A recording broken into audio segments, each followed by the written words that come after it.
What you see here is $10,000 on the table. You can take this money as a loan, but I will charge you a little bit of interest rate. Like most people, you take the money and you go buy a nice car.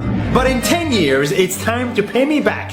And because of interest rates, now you owe me $20,000 and not 10. You will say, I don't have money to give you.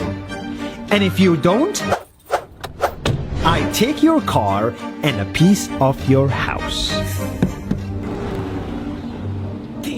This is how debt works. And after 3 years of traveling the world, I noticed that this is exactly what China is doing. For example, take the small island nation of Sri Lanka. This developing country needs money and China has a lot of it. So Sri Lanka took billions of dollars in Chinese loans. It was easy money just there to be taken. And with that, they built skyscrapers, highways, airports, and shipping ports. The country grew and prospered. But few years later, this easy money came with interest rates, and Sri Lanka was so much in debt that it couldn't pay back China its money. And the only way out was to give China control of what they had built. In other words, Sri Lanka lost a piece of its home to China because of debt. This is the Chinese money trap.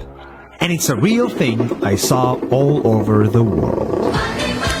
In Papua New Guinea, I saw $2 billion in loans given by the Chinese to build skyscrapers, infrastructures, and ports. But there is no way this remote developing country can pay it back or its interest rate. And the only way out is to give China control of the country.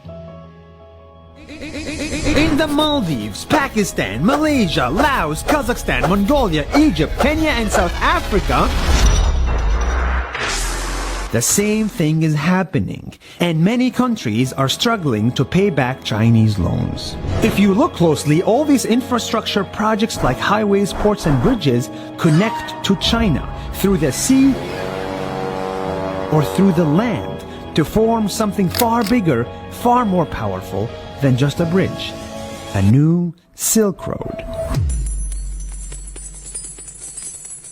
The world is already made by China, and I think slowly it will be owned by China.